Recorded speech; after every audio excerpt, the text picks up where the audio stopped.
Assalamualaikum warahmatullahi wabarakatuh.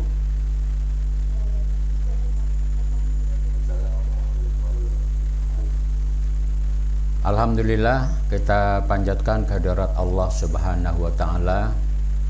Pada pagi hari ini kita dapat melanjutkan perkuliahan kita, di mana pada pagi hari ini kita akan membahas tentang analisis data. Kita akan masuk ke statistik inferensial.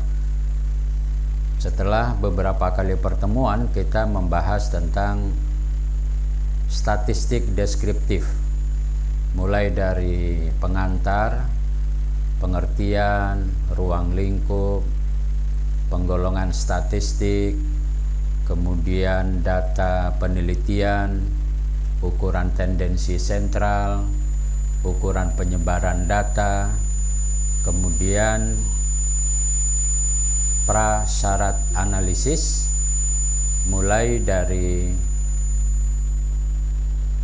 uji normalitas, uji homogenitas, uji linearitas, dan uji multikolinearitas.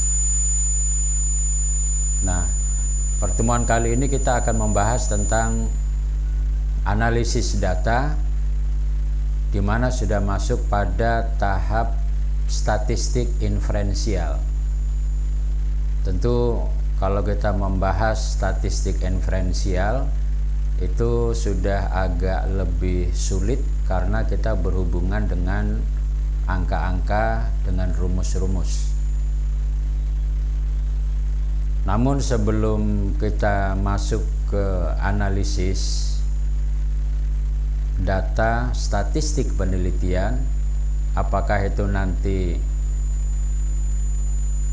statistik inferensialnya meliputi parametrik atau non parametrik.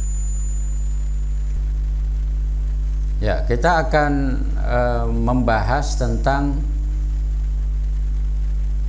analisis data statistik penelitian, tapi suatu pengantar. Kenapa disebut pengantar? Karena kita akan melihat secara umum bagaimana analisis data, baik parametrik atau non parametrik,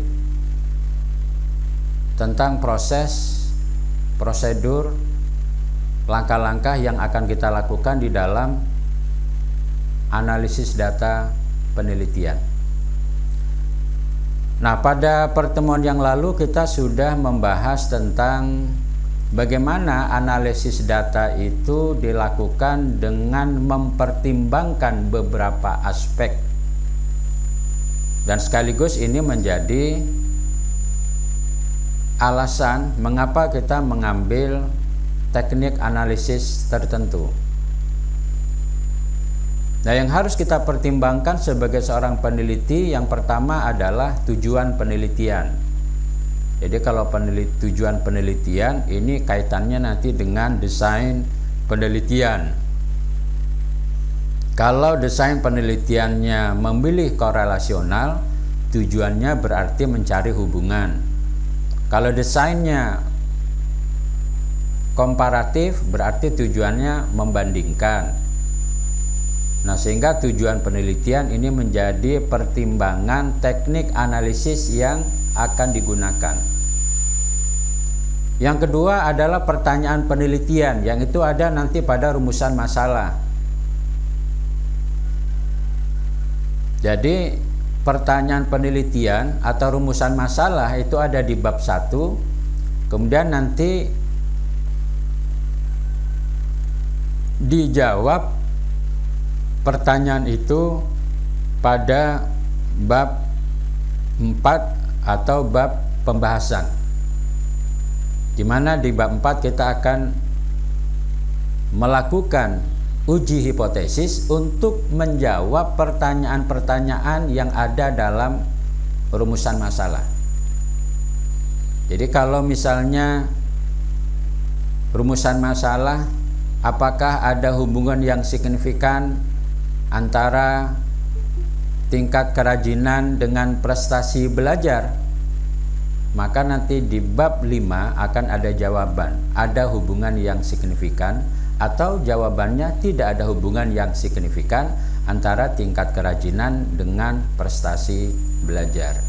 Jenis data kemarin sudah kita bahas, ada 4 jenis data. Ada data rasio, data interval, data ordinal, data nominal. Kalau jenis data kita rasio interval, ada peluang menggunakan analisis statistik parametrik. Tapi kalau data kita dalam bentuk data ordinal dan data nominal, maka peluangnya hanya pada analisis statistik non-parametrik. Apakah data ordinal ada peluang menjadi data interval? Tentu ada. Jadi nanti silakan saudara baca dalam buku analisis item instrumen, buku yang Bapak tulis.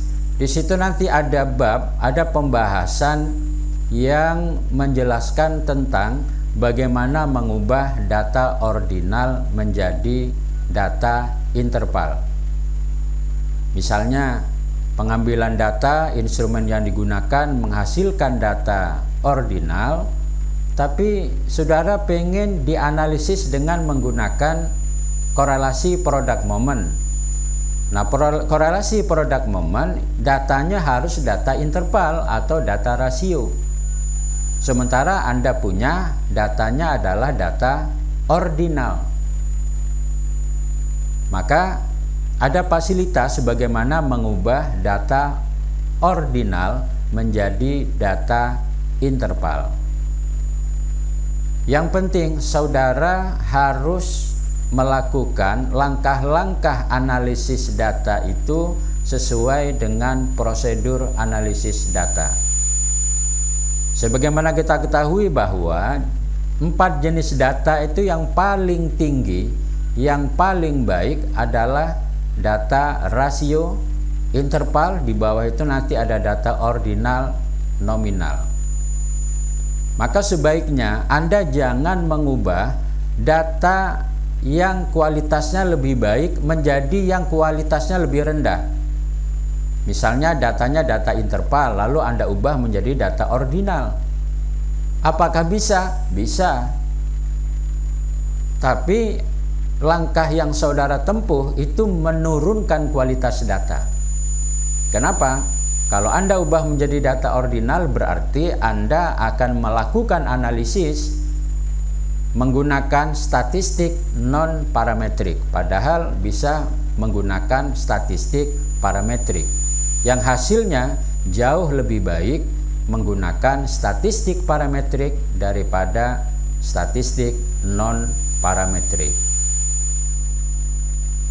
Maka yang paling tepat yang saudara lakukan adalah bagaimana mengubah data ordinal itu menjadi data interval. Kemudian yang keempat adalah keadaan data. Nah, ini yang prasyarat analisis itu. Jadi kalau data Anda nanti ternyata normal, linier, multikoliniaritas, berarti Anda boleh menggunakan analisis korelasi product moment, atau Anda boleh menggunakan statistik parametrik. Tapi kalau ternyata tidak normal, tidak linier, maka saudara menggunakan analisis statistik non-parametrik. Begitu juga kalau misalnya Anda bermaksud akan melakukan perbandingan. Kalau perbandingan tentu persyaratannya adalah data harus normal, kemudian keadaan data juga harus homogen. Maka kalau saudara ternyata memiliki data yang normal, data yang homogen, silakan menggunakan analisis statistik parametrik. Tapi kalau salah satu tidak terpenuhi, maka saudara harus menggunakan teknik analisis non-parametrik. Kemudian yang terakhir adalah kemampuan peneliti. Jadi kalau Anda nanti mau buat skripsi, Anda timbang-timbang kira-kira saya menguasai atau tidak kalau penelitiannya menggunakan korelasi, menggunakan komparasi, dan lain-lain. Nah, bagaimana kita melakukan analisis data penelitian? Kalau kita lihat analisis data penelitian itu kan ada dua, ada analisis kuantitatif dan ada analisis kualitatif. Ya, sama halnya dengan penelitian. Penelitian itu juga ada penelitian kuantitatif, ada penelitian kualitatif. Maka statistika itu juga menyediakan analisis data kuantitatif dan ada analisis data kualitatif. Namun tentunya mata kuliah kita ini lebih menekankan pada analisis kuantitatif. Kalau kita bicara tentang analisis kuantitatif, maka ada namanya analisis deskriptif. Ya. Ada analisis korelasi, ada analisis komparasi, dan ada analisis kontribusi atau pengaruh. Jadi ada 4 kemungkinan nanti yang akan saudara lakukan terhadap data penelitian yang saudara punya, sesuai dengan desain penelitian yang saudara pilih. Kita akan coba lihat satu persatu. Pertama adalah analisis deskriptif. Analisis deskriptif itu ada dua. Ada analisis deskriptif yang bersifat eksploratif, yaitu untuk menggambarkan keadaan fenomena. Jadi peneliti hanya ingin mengetahui keadaan sesuatu. Misalnya penelitian survei dilakukan untuk mengetahui apakah layak suatu kota tertentu bila dijadikan kota industri. Atau bila pemerintah bermaksud membangun sekolah di sebuah kota kecil, harus dilakukan penelitian dulu layak atau tidak bila sekolah dibangun di sana. Apakah sarana dan prasarananya memadai dan calon siswanya ada, maka itu nanti bersifat eksploratif. Nah, nanti untuk lebih detailnya silakan baca dalam buku penelitian, metodologi penelitian yang Bapak tulis dan buku lainnya. Di situ ada contoh bagaimana analisis deskriptif yang bersifat eksploratif. Kemudian yang kedua, ada analisis deskriptif itu yang bersifat development. Digunakan untuk apa? Biasanya analisis deskriptif yang bersifat development itu untuk pengembangan berbagai bidang. Misalnya pilot proyek pengembangan model tertentu pada sampel terbatas. Pelaksanaan model tersebut diamati dan dibandingkan dengan kriteria yang sudah ditetapkan sebagai tujuan. Bila hasilnya memuaskan, maka model tersebut dapat diperluas atau dapat digunakan. Jadi sifat penelitian ini menggunakan kriteria yang sudah ditentukan sebelumnya. Jadi kalau misalnya nanti saudara melakukan penelitian di mana penelitian itu hanya satu variabel saja, maka teknik analisisnya menggunakan teknik analisis deskriptif. Cuma nanti saudara tinggal pilih eksplorasi atau development. Kalau eksplorasi kita hanya menggambarkan keadaan menggunakan angka-angka, menggunakan data-data yang dikumpulkan dari proses penelitian. Tapi kalau deskriptif yang bersifat development ini, saudara melakukan penelitian dengan membandingkan kondisi yang ada di lapangan dengan kriteria yang sudah ditetapkan. Misalnya saudara melakukan penelitian tentang program pendidikan di sebuah sekolah. Katakanlah program tahfiz Quran. Nah, dalam program itu ada panduan, ada ketentuan, ada langkah-langkah yang harus diikuti oleh sekolah.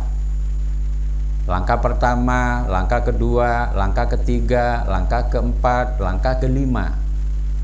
Kemudian masing-masing langkah itu dibikin ketentuan, panduan yang harus diikuti oleh guru-guru dalam menjalankan program tahfiz Quran.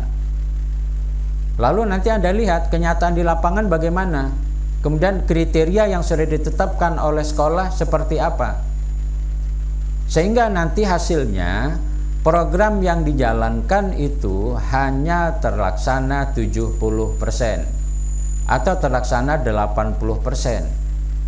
Lalu pertanyaannya, yang 20% kenapa tidak jalan? Yang 30% kenapa tidak jalan? Ada beberapa kriteria, ada beberapa langkah-langkah yang tidak berjalan. Itulah gunanya nanti penelitian dilakukan. Pertanyaan mengapa tidak jalan itu nanti dijawab dengan data yang ditemukan di lapangan. Jadi di dalam pendidikan biasanya ini sering digunakan dalam penelitian program. Contoh itu nanti ada di buku tersebut. Nah, sehingga kalau kita lihat analisis deskriptif ini penelitiannya bertujuan mengevaluasi. Ada tolak ukur yang sudah ditetapkan. Kemudian yang kedua, menggambarkan temuan hasil penelitian. Ini biasanya digambarkan dalam bentuk tabel-tabel yang di dalamnya ada frekuensinya, ada presentasinya, sehingga nanti kelihatan ada gambaran tentang data yang diperoleh dari hasil penelitian di lokasi penelitian. Kemudian yang kedua adalah analisis korelasi. Jadi kalau kita bicara analisis korelasi, ada namanya analisis korelasi bivariat, yaitu korelasi dua variabel, dan ada analisis korelasi multivariat, di mana variabelnya lebih dari dua atau banyak variabel. Nah, kemudian kalau kita bicara tentang korelasi, nanti dalam melakukan analisis korelasi, sesungguhnya kita ingin melihat seberapa besar hubungan antara variabel satu dengan variabel lain, antara variabel X1 dengan variabel X2,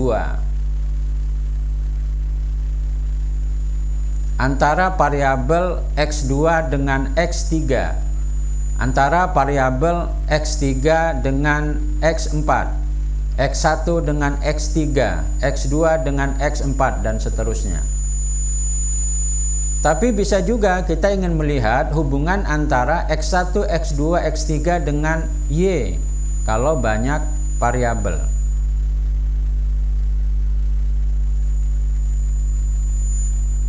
Maka hasilnya nanti ada korelasi atau tidak ada korelasi. Bagaimana cara menetapkan bahwa variabel itu ada korelasi atau ada hubungan? Maka nanti melalui proses namanya uji hipotesis korelasi variabel. Maka hasilnya nanti akan menyatakan ada korelasi, dinyatakan HA diterima. Tidak ada korelasi, H0 diterima.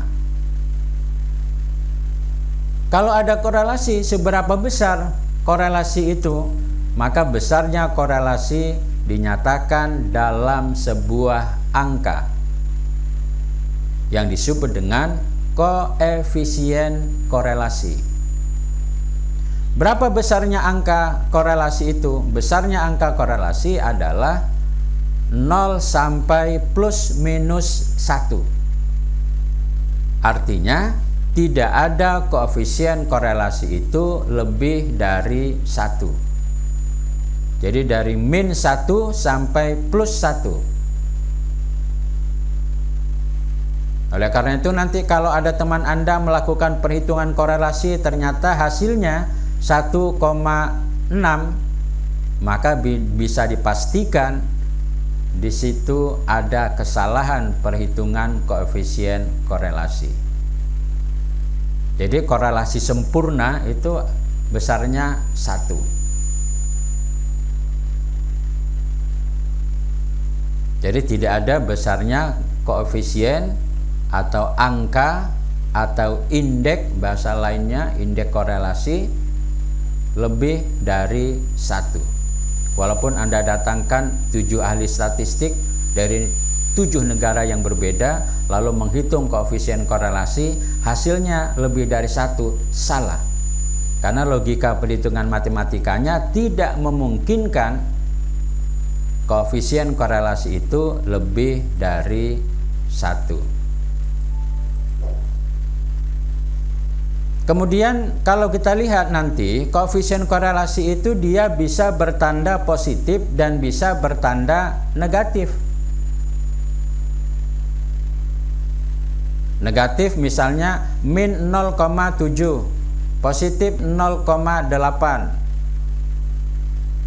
Maka di dalam koefisien korelasi, tanda koefisien korelasi itu positif atau negatif itu menunjukkan arah korelasi. Kalau koefisien korelasi bertanda negatif, itu artinya hubungannya berlawanan arah. Kalau koefisien korelasi tandanya positif, berarti korelasinya searah. Apa yang dimaksud dengan korelasi berlawanan arah? Korelasi berlawanan arah maksudnya adalah apabila makin tinggi angka-angka atau data-data pada variabel pertama, maka hubungannya dengan variabel kedua adalah variabel kedua semakin rendah. Makin tinggi variabel pertama, angka-angka datanya, maka semakin rendah data angka-angka pada variabel kedua. Itu berarti berlawanan arah. Variabel pertama naik, variabel kedua turun. Atau variabel pertama turun diikuti dengan variabel kedua naik. Jadi kalau dalam kehidupan sosial, makin cinta kita sama dia, makin benci pula dia sama kita. Makin sayang kita dengan dia, makin membenci dia dengan kita. Sebaliknya, makin benci kita sama dia, makin sayang pula dia sama kita. Itu korelasinya negatif itu.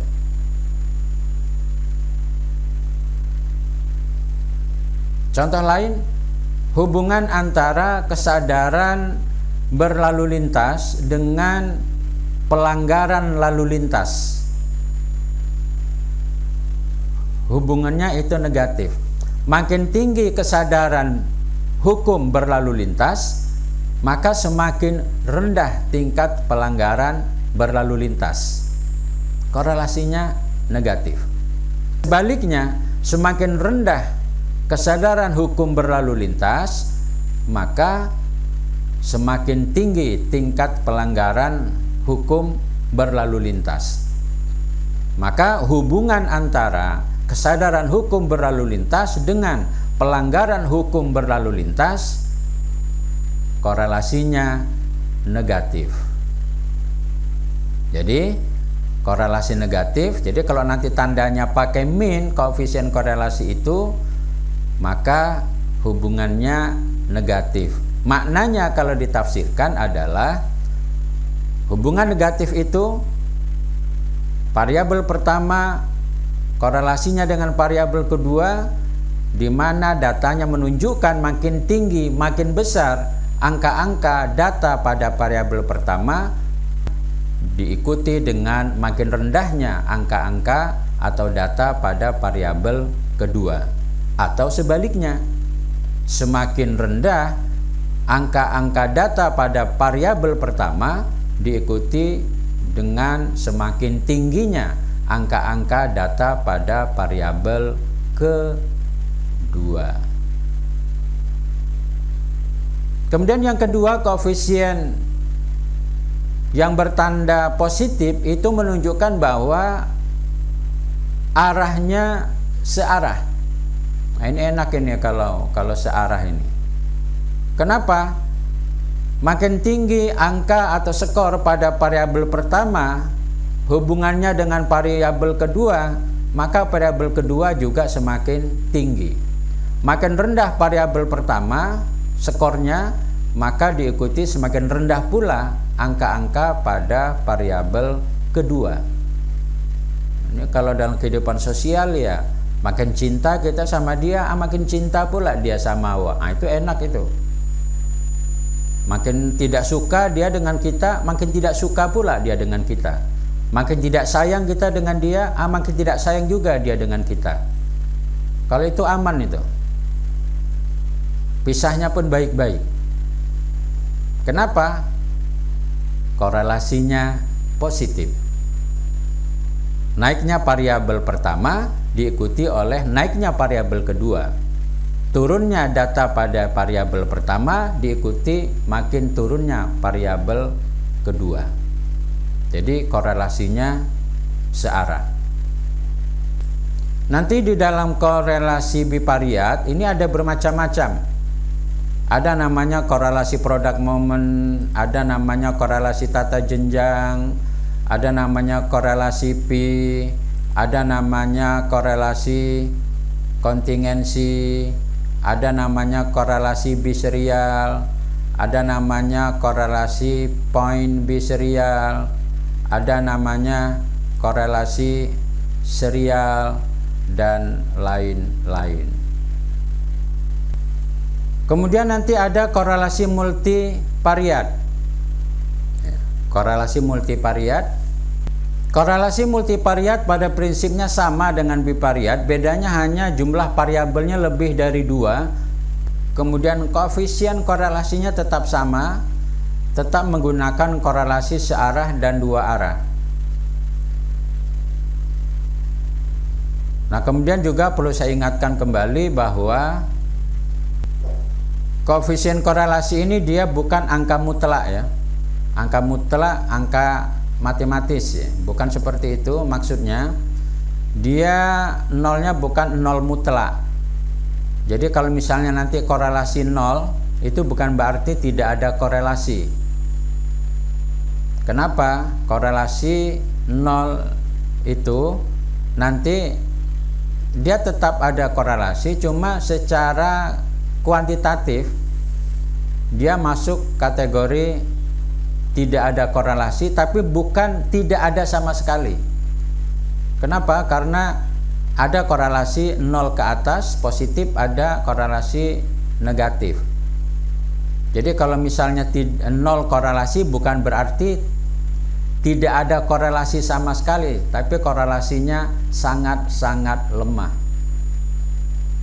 Itu sebabnya mengapa nanti tak bisa dibandingkan. Misalnya korelasinya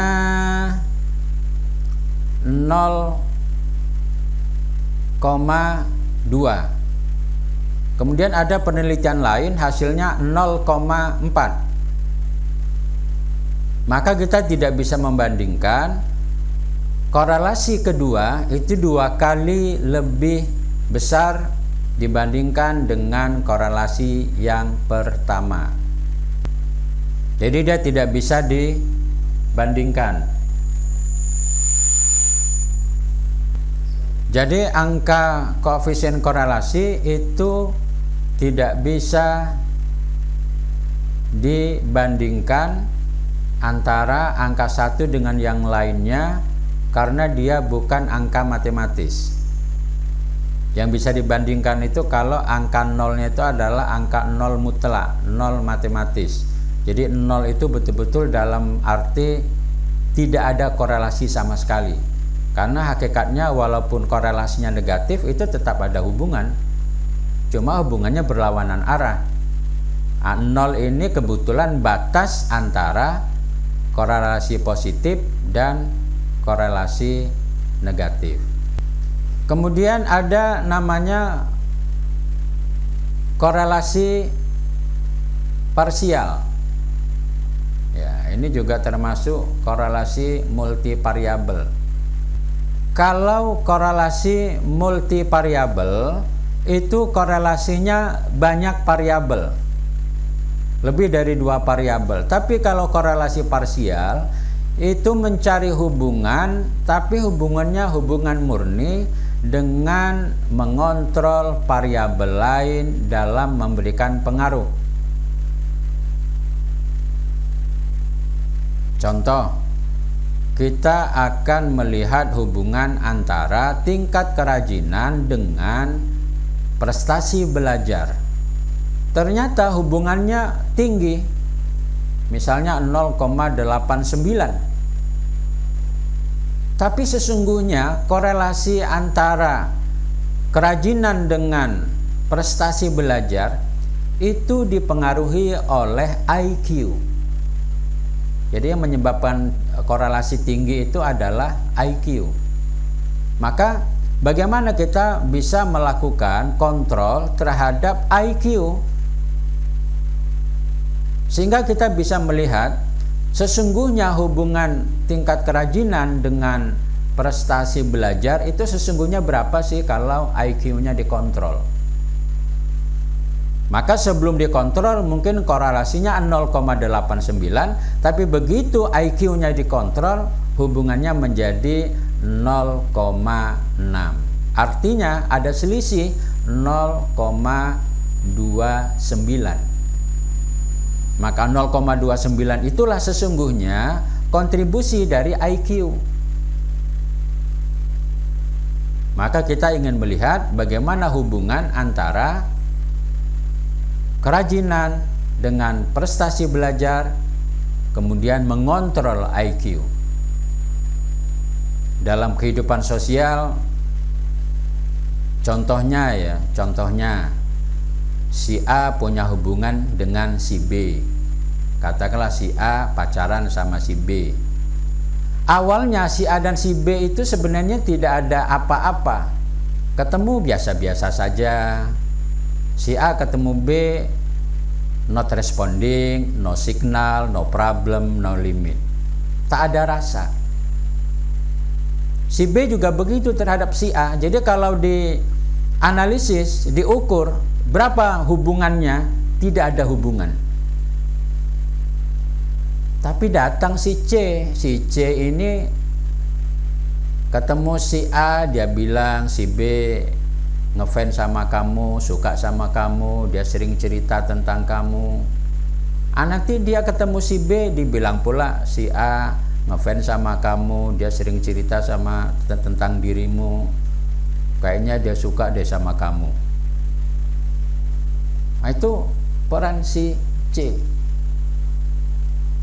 Lalu tadinya tidak ada rasa, kemudian si A ketemu si B mulai salah tingkah. Si B juga begitu. Akhirnya karena kerja si C sebagai mak comblang ini, akhirnya tadinya tidak ada rasa apa-apa menjadi ada rasa apa-apa. Maka terjadilah hubungan ta'aruf antara si A dan si B karena peran si C sebagai mak comblang. Maka dalam statistik itu ada bagaimana kita melihat hubungan antara si A dan si B dengan melakukan kontrol si C sebagai mak comblang. Maka si C mak comblang ini kita ekspor ke luar negeri, tak boleh berhubungan dengan si A dan si B. Maka terjadilah yang sesungguhnya hubungan dan si A dengan si B. Jadi menghilangkan pihak ketiga yang diduga memberikan kontribusi hubungan itu bisa dengan menggunakan korelasi parsial. Maka kalau ada skripsi judulnya hubungan antara disiplin belajar dengan tingkat pemahaman belajar, tanpa melakukan kontrol variabel yang diduga memberikan kontribusi, maka sesungguhnya korelasinya itu masih belum final. Kenapa? Jangan-jangan besar dan kecilnya hubungan itu disebabkan oleh variabel lain. Kalau kesimpulannya ada hubungan, jangan-jangan hubungan itu lebih disebabkan variabel lain. Namun karena tidak dikontrol variabel lain itu, maka kesimpulannya ada hubungan. Maka saudara kalau ingin melakukan analisis korelasi, kemudian melihat korelasinya murni atau tidak, ada pengaruh variabel lain atau tidak, maka saudara bisa melakukan dengan teknik korelasi parsial. Kemudian lanjutan dari analisis korelasi itu nanti adalah regresi. Nah, dalam regresi itu nanti ada beberapa teknik, ada namanya regresi sederhana, satu variabel terikat dengan satu variabel bebas atau satu variabel prediktor. Kemudian ada regresi ganda, itu satu variabel terikat dengan lebih dari dua variabel prediktor atau variabel bebas. Bisa juga nanti hubungan antara satu variabel dengan n prediktor, dengan banyak variabel tanpa batas. Nah, untuk apa regresi ini? Regresi pertama untuk melihat korelasi.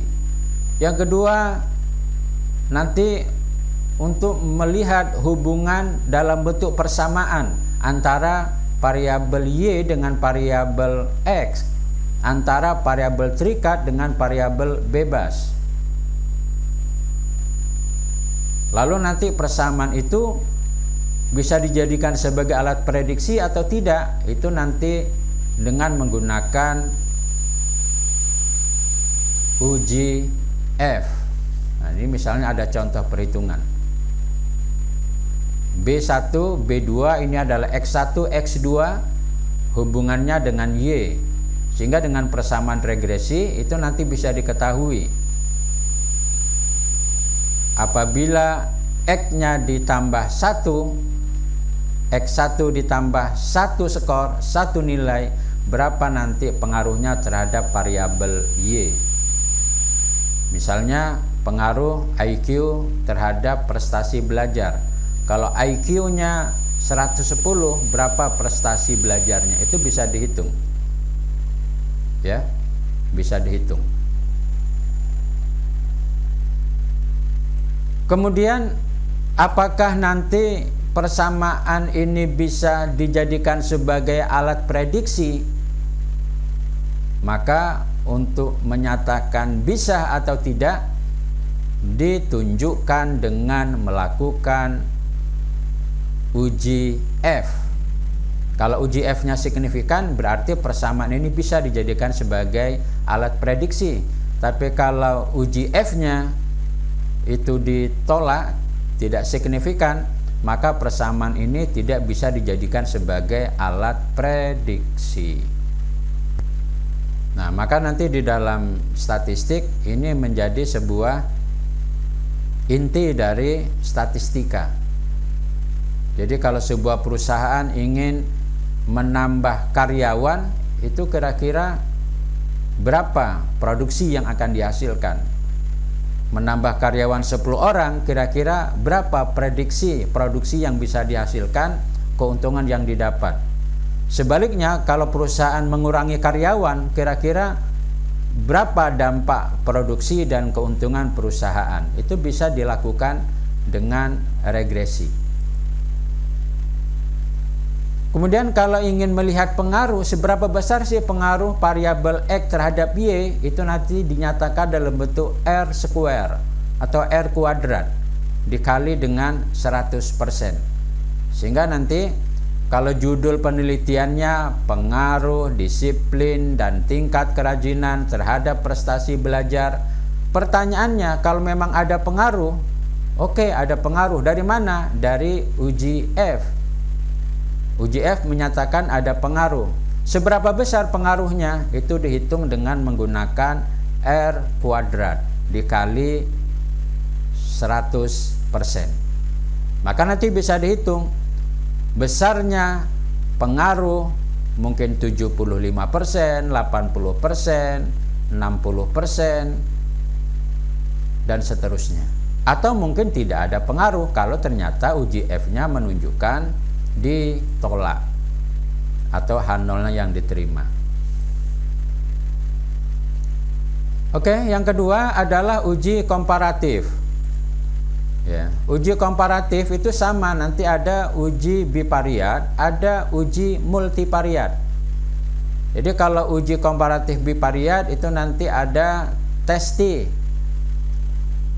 atau bisa juga nanti menggunakan C kuadrat atau chi-square. Nah, nanti secara teknis bisa dilakukan, dibaca, didalami pada analisis komparatif pada buku-buku statistik. Yang kedua ada uji komparatif multivariat. Jadi bisa membandingkan dua variabel atau lebih, ya, dua. Kalau bivariat kan dua variabel, kalau komparatif berarti membandingkan lebih dari dua variabel. Berarti 3, 4, 5. Jadi kalau membandingkan 3 variabel, maka itu bisa menggunakan ANOVA. Ya, singkatan dari Analysis of Variance. Ada juga yang menyebut ANAVA atau analisis varian. Nanti di dalam ANOVA itu ada one way ANOVA. Kalau misalnya terdiri dari satu variabel bebas yang akan dibandingkan. Kalau two factorial design itu lebih dari satu. Nah, nanti untuk lebih jelasnya silakan dibaca di dalam buku statistik bab ANOVA. Kemudian ada lagi ANACOVA, analisis kovarian. Itu nanti hampir sama cara kerjanya dengan ANOVA, cuma nanti ada beberapa perbedaan. Kapan saatnya kita menggunakan ANOVA dan kapan saatnya kita menggunakan ANACOVA, analisis kovarian. Oke, kalau kita akan membahas tentang C kuadrat, itu nanti ada beberapa proses langkah-langkah yang harus saudara ikuti. Nah, di mana C kuadrat ini termasuk tes statistik non parametrik, data berbentuk kategori atau data diskrit, namun kesimpulannya belum memuaskan. Kemudian sampel yang dipilih bisa menggunakan random, ya. Kemudian teknik analisis C kuadrat ini ada bermacam-macam nanti, ya, ada bermacam-macam. Ini diantaranya ada C kuadrat variabel tunggal, C kuadrat variabel 2x2, variabel IATES, variabel terdiri dari lebih dari 2 kategori. Nah, kemudian ada tes T, data bersifat kontinu, rasio atau interval dengan data kategorik. Dasar perhitungannya adalah mean sample. Koefisien komparatif tidak terbatas. Tanda aljabar tidak berpengaruh terhadap interpretasi. Ini perlu saudara ketahui. Berbeda dengan korelasi, kepada komparatif tanda plus dan minus itu tidak mempengaruhi makna. Jadi tanda plus dan minus itu tafsirnya sama. Misalnya saudara membandingkan antara tinggi bangunan A dengan bangunan B. Saya ulang lagi, bangunan A tingginya 10 meter, bangunan B tingginya 20 meter, bangunan C tingginya 30 meter. Jadi kalau Anda misalnya ingin membandingkan tinggi bangunan A dan bangunan B, saudara tinggal melihat selisihnya. Maka selisihnya adalah 10 dikurang 20 sama dengan min 10. Berarti selisihnya, perbandingannya adalah 1:2. Tapi kalau saudara cara menghitungnya dibalik, 20 kurang 10, selisihnya tetap 10. Maka hasilnya perbandingannya adalah 2:1. Maka 1:2 itu sama saja dengan 2:1. Maka dihitung dengan cara mengurangi 10 dulu atau mengurangi 20 dulu. Tandanya satu negatif, satu positif, tapi tidak mempengaruhi makna. Tergantung nanti X mana yang pertama, kemudian X mana yang kedua. Maka kalau X1 dibandingkan X2 dengan X2 dibandingkan X1, cara menghitungnya sama, tapi hasilnya berbeda, satu negatif, satu positif, tapi tafsirnya tetap sama. Kemudian nanti di dalam testi itu ada perbedaan untuk membandingkan antara testi yang berkorelasi dan yang tidak berkorelasi. Jadi maksudnya kalau kita akan membandingkan dua variabel, membandingkan dua variabel, kalau dia variabel itu diambil dari dua kelompok yang berbeda, misalnya kelas A dibandingkan dengan kelas B, satu menggunakan metode konvensional, kelas B menggunakan active learning, maka itu sampelnya tidak berkorelasi. Kenapa? Dari dua kelas yang berbeda. Lalu sampel yang berkorelasi seperti apa? Sampelnya diambil dari kelas yang sama. Kelas A pertama diajar dengan menggunakan metode konvensional. Beberapa waktu kemudian kelas A juga diajar dengan menggunakan active learning. Maka yang dibandingkan kelas A menggunakan metode konvensional dan kelas A yang menggunakan metode active learning, pembelajaran aktif. Nah, itu berarti sampelnya berkorelasi. Maka nanti di dalam rumus testinya itu nanti ada perbedaan antara testi yang berkorelasi dengan testi di mana sampelnya tidak berkorelasi. Nah, untuk ANOPA, ANAKOPA itu nanti akan kita bahas pada materi khusus ya, tentang bab ANOPA dan bab ANAKOPA. Nah, ini ada ANOPA satu arah, ANOPA dua arah, dan seterusnya. Kemudian yang kedua adalah analisis kualitatif. Nah, ini analisis kualitatif. Kalau tadi kuantitatif, ini analisis kualitatif.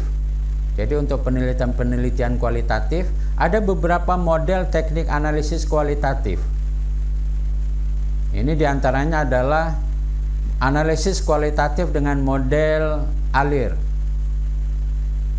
Nah, ini langkah-langkahnya nanti seperti ini. Ada masa pengumpulan data, reduksi data, penyajian data, penarikan kesimpulan, verifikasi, dan seterusnya. Ada catatan reduksi data, penyajian data, dan penarikan kesimpulan terjadi sebelum pengumpulan data. Pada masa perancangan studi, pada masa pengumpulan data ketika analisis awal dilaksanakan, dan setelah pengumpulan data sebagai hasil akhir hampir dicapai dan diselesaikan. Kemudian yang kedua ada namanya analisis kualitatif dengan model interaktif. Nah, ini penjelasannya. Nah, nanti dibahas tersendiri pada analisis model interaktif. Kemudian yang ketiga itu ada namanya teknik analisis yang digunakan oleh Bogdan analisis. Dan yang keempat ada namanya model analisis yang dikemukakan oleh Spradley. Dia menggunakan 12 langkah dalam penelitian kualitatif. Nah ini, walaupun Anda belajar statistik tidak apa-apa, ini sekilas tentang analisis penelitian dengan menggunakan pendekatan analisis kualitatif. Nah ini kalau dibahas analisis kualitatif ini satu mata kuliah. Nah, terpaksa nambah 1 semester lagi. Nah inilah kira-kira hal-hal yang berhubungan dengan analisis data penelitian. Kemudian nanti saudara akan bisa membayangkan kira-kira apa yang akan dilakukan kalau kita melakukan penelitian kuantitatif atau kualitatif. Kalau tidak ada pertanyaan, kita cukupkan sampai di sini. Lebih dan kurang mohon maaf. Sampai jumpa minggu depan atau pekan depan. Billahi taufik wal hidayah. Assalamualaikum warahmatullahi wabarakatuh.